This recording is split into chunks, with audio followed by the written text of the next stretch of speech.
दोस्तों आज हम पढ़ेंगे पार्ट 7 जहां कोई वापसी नहीं। इसके लेखक है निर्मल वर्मा। तो चलिए दोस्तों बिना देरी के वीडियो को स्टार्ट करते हैं। दोस्तों वीडियो स्टार्ट करने से पहले मैं आपको एक खुशखबरी देना चाहता हूं। जो वेदांतु ऐप है और जो हमारा चैनल द लर्निंग पॉइंट है, the learning point Vedantu app से दोस्तों जुड़ चुकी है। अगर इसलिए जुड़ी है अगर आपको इंग्लिश सीखनी है, इसलिए तो दोस्तों अगर आपको इंग्लिश सीखनी है तो अगर आपके स्टूडेंट लाइफ है, मतलब आप स्टूडेंट लाइफ में हैं, अगर आप कोई बिज़नेस करना चाहते हैं, आपको इंग्लिश की ज़रूरत है, आप कोई जॉब में इंटरव्यू देना चाहते हैं, आपको इंग्लिश की ज़रूरत है, आपको कोई टीचिंग कैटेगरी मतलब आप कोई पढ़ाना टीचर बनना चाहते हैं, तब भी आपको इंग्लिश की ज़रूरत है दोस्तों। इसके लिए वेदांतु ऐप ने फ्री इंग्लिश कोर्स दिया है 30 डेज़ का दोस्तों। फुल गारंटी के साथ आपको 30 डेज़ में इंग्लिश सिखा दिया जाएगी। आपको इतनी सिखा दी जाएगी कि आपको 10 लोगों के आगे बोल सकोगे कि कुछ कह सकोगे कि हाँ बंदे को इंग्लिश आती है। दोस्तों इसका लाभ उन लोगों को मिलेगा जिन्होंने हमारे चैनल को सब्सक्राइब कर रखा है। तो दोस्तों जिन्होंने सब्सक्राइब नहीं कर रखा तो तुरंत सब्सक्राइब कर लीजिए दोस्तों, वो उन्हीं लोगों को इसका फ़ायदा मिलेगा। 30 डेज़ का कोर्स होगा, आपसे कोई पैसे नहीं ले जाएंगे, ना कोई कुछ लिया जाएगा, बस आपको फ्री में सिखाया जाएगा। और दोस्तों ये व्हाट्सअप के द्वारा सिखाया जाएगा, क्योंकि अगर मैं वीडियो बनाता रहूँ, वीडियो के जरिए समझाऊँ तो वीडियो में बहुत ज़्यादा हो जाएगा और बहुत टाइम भी लग जाएगा। तो दोस्तों अब व्हाट्सअप के जरिए मैंने एक अपना लिंक डिस्क्रिप्शन पर नंबर दे रखा है, आप उस नंबर पर व्हाट्सअप करके यस लिखिए ताकि हमको पता चले कि आप हमारे कस्टमर हैं। फिर हम आपको कुछ इंग्लिश से आपको देंगे जिसको आपको पढ़ना है, फिर उसकी एक वीडियो बनानी है और उसको मुझे उसी नंबर पर सेंड करना है। मतलब हम आपको कुछ देंगे, फिर आपको उसको पढ़ना है, फिर उसको थोड़ा लर्न करना है। अगर वो समझना है तो पूछ सकते हैं व्हाट्सअप में, फिर उसको आपको वीडियो बना के हमको भेजनी ताकि हम देख पाएँ कि आप पढ़ पा रहे हैं कि नहीं। क्योंकि काफ़ी बच्चे होंगे उसको देख लिए होंगे बस छोड़ दिए, नहीं कि आपको वीडियो बनानी है फिर भेजना, तभी आपको अगला दिन का वो मिलेगा याद करने का। तो दोस्तों आप इसका ज़रूर आइए और लिंक में नंबर है, तो आप ज़रूर उसमें कॉल करके देख लीजिए। कॉल मैसेज दोनों चलेगा। तो चलिए दोस्तों हम अपने चैप्टर पर आते हैं। तो दोस्तों अगर हमारे नए सब्सक्राइबर हो तो लाइक कर दिए, अगर सब्सक्राइब नहीं कर रखा तो यार सब्सक्राइब कर देना भाई का चैनल। तो चलिए शुरुआत करते हैं अपनी वीडियो को। दोस्तों आज हम पढ़ेंगे चैप्टर है हमारा जहाँ कोई वापसी नहीं। सारे मैंने चैप्टर अपलोड कर लिए हैं जिसके जरिए आप समझ सकते हैं। तो चलिए शुरुआत करते हैं जहाँ कोई वापसी नहीं। एक ऐसा गांव जो आम के पेड़ों से घिरा रहता था, जहां आम झड़ते थे। जब से सरकारी घोषणा हुई कि अमरोली प्रोजेक्ट के तहत नव गांव के अनेक गांव उजाड़ दिए जाएंगे, तब से आम के पेड़ सूखने लगे और उन पर सूनापन छा गया। ठीक ही है, तो आदमी उजड़ने तो पेड़ जीवित रहकर क्या करेंगे। दोस्तों इसमें बता रखा है कि एक अमरोली प्रोजेक्ट मतलब एक गाँव है जहाँ पर बड़े सारे आम के पेड़ हैं, बड़े सारे मतलब एकदम पेड़ों से घिरा हुआ है, ज़्यादातर वहाँ पर आम के पेड़ हैं। लेकिन दोस्तों एक सरकारी घोषणा के तहत वहाँ पर अमरोली प्रोजेक्ट हुआ, जिसके कारण दोस्तों जब गांव वालों को पता चला कि वहाँ पर एक प्रोजेक्ट होने वाला है तो सारे गांव वाले वहाँ से चले गए। अब खाली पेड़ जब जो गांव वाले थे वहाँ से जब चले गए, मतलब सारे लोग अब विस्थापित हो गए, तो वहाँ पर पेड़ रहकर अकेले क्या करेंगे, इसलिए पेड़ को भी सूखापन आ गया इस प्रोजेक्ट के तहत, मतलब सूखने लगे। अब उनको कोई पानी देने वाला नहीं है तो वो क्या हो गए, सूखने लगे। इसके कारण दोस्तों सूनापन छाया आ गया। ठीक ही है, तो आदमी उजड़ने से तो पेड़ जीवित रहकर क्या करेंगे, मतलब जो आदमी वहाँ से चले जाएंगे तो पेड़ जीवित रहकर क्या करेंगे। जिन लोगों को औद्योगिकरण की आंधी ने अपने ज़मीन से हमेशा के लिए अलग कर दिया, वही लोग आधुनिक भारत के नए शरणार्थी कहे गए। तो दोस्तों आपके सामने में एक इम्पोर्टेंट क्वेश्चन आता है, आधुनिक भारत के नए शरणार्थी किन्हें गए। दोस्तों मोस्ट इंपॉर्टेंट क्वेश्चन है, पेपर में जरूर आएगा, इसलिए आप ध्यान से सुन लीजिए।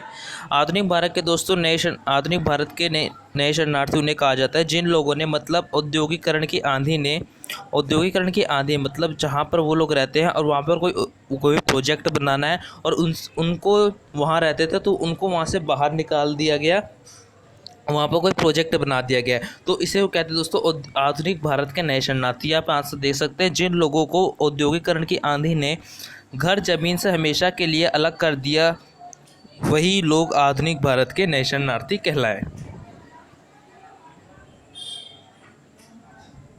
एक मिनट। दोस्तों आपको समझ आ गया कि आधुनिक भारत के नए शरणार्थी किसे हैं। तो चलिए अगला टॉपिक चढ़ते हैं।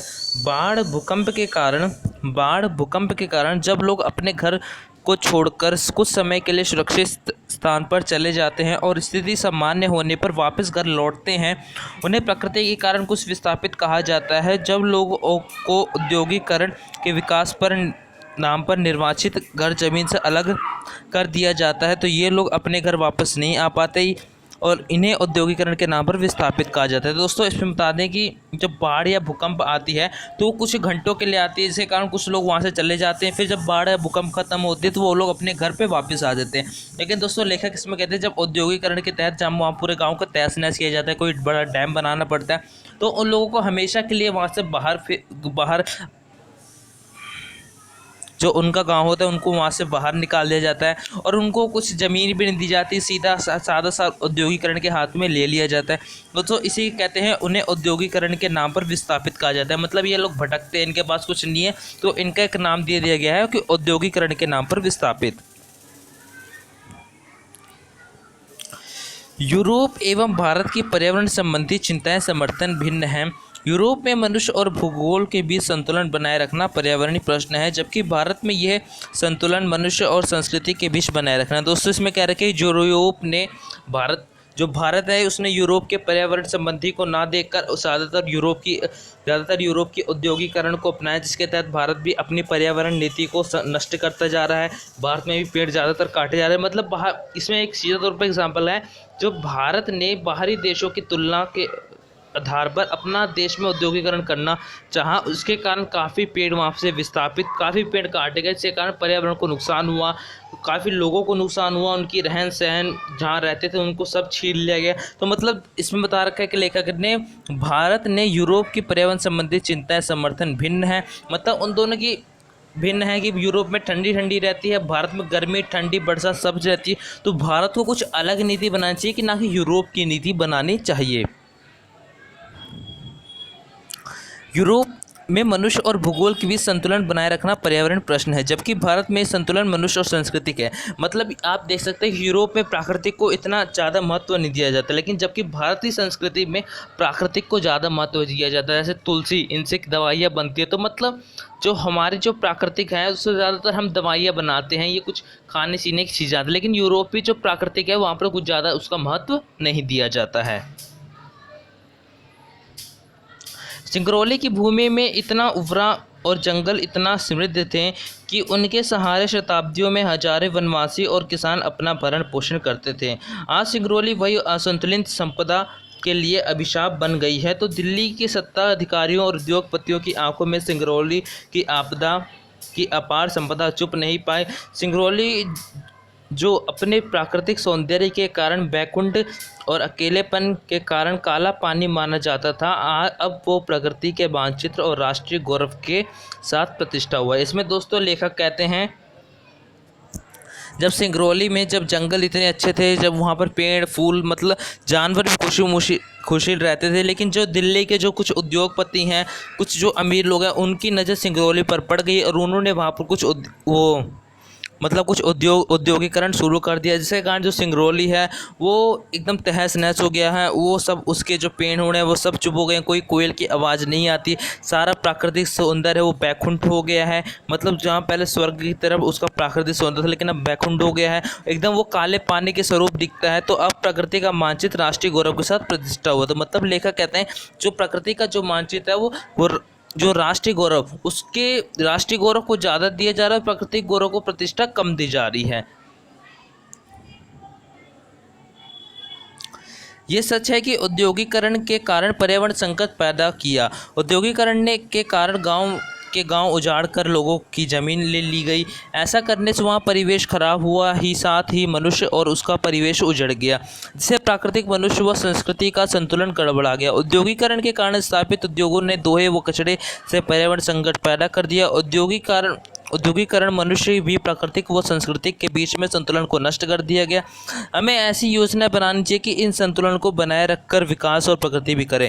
और दोस्तों इसमें लेखक कहते हैं कि जो भारत ने यूरोप की नीति को अपनाकर अपने पर्यावरण को नष्ट कर दिया। यूरोप ने बहुत सारी नीति अपना ली देशों की, जैसे अमेरिका इन सब के अपने अलग विचार होते हैं, क्योंकि वहाँ का मानसून अलग होता है, भारत का मानसून अलग होता है। इसलिए भारत को अपनी कोई अलग रणनीति बनानी चाहिए पर्यावरण के ऊपर, लेकिन भारत ने बाहरी देशों के हिसाब से पर्यावरण नीति बना ली, जिसके कारण भारत में ज़्यादातर पेड़ काटे गए और ज़्यादातर जो मनुष्य उनका विस्थापन हो गया, जिसे आधुनिक भारत के नए शरणार्थी कहते हैं। तो लेखक इसमें एक बात ये कहना चाहते हैं, कि भारत को ऐसा नीति बनानी चाहिए जिससे पर्यावरण भी सही सुरक्षित रहे और हमारा विकास भी अच्छे से होता रहे। तो दोस्तों ये था आज का चैप्टर।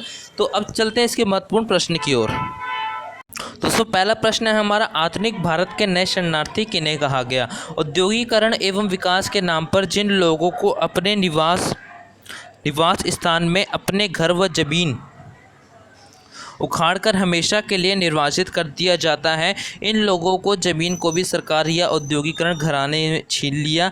यह लोग सदा के लिए बेघर हो जाते हैं और फिर कभी अपने घर नहीं लौट पाते हैं। लोगों को आधुनिक भारत के नए शरणार्थी क्या, मतलब औद्योगिकरण के नाम पर जो गांव के लोग हैं उनके घर उनसे छीन लेना, फिर उन्हें कुछ ज़्यादा से पैसे या ज़मीन उपलब्ध ना कराना और सरकार की तरफ से उनको हमेशा कष्ट देना। तो ये कौन होते दोस्तों? आधुनिक भारत के नए शरणार्थी।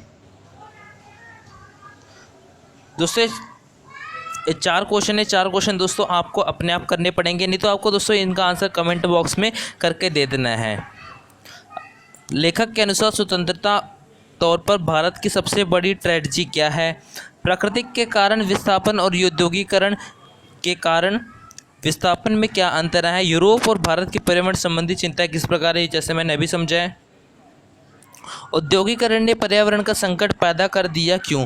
और दोस्तों अगर आपको इन सब के आंसर चाहिए तो आप इस नंबर पर कॉल कर सकते हैं, नहीं तो आप इसका कमेंट में खुद ही आंसर दे सकते हैं। और दोस्तों जो मैंने वेदांतु ऐप के बारे में बताया था, आप उस नंबर पर हमें मैसेज कर लीजिए। मैसेज में दोस्तों यस लिखना ना भूलिए, क्योंकि काफ़ी ज़्यादा बच्चे मैसेज करेंगे तो हम कन्फ्यूज आएंगे कौन सा बच्चा कहाँ का है, कोई अपना दोस्त याद तो नहीं है। तो आप यस लिख के मैसेज करिए, इससे हम समझ जाएंगे। फिर हम आपको इंग्लिश कोर्स आपका 30 डेज का शुरू हो जाएगा दोस्तों। इससे आपसे कोई पैसे नहीं ली जाएंगे, कोई ना आपसे पेमेंट ली जाएगी, बस आपको फ्री में पढ़ाया जाएगा और आप फ्री में पढ़ेंगे, जिससे आपका अच्छा भविष्य बन जाएगा।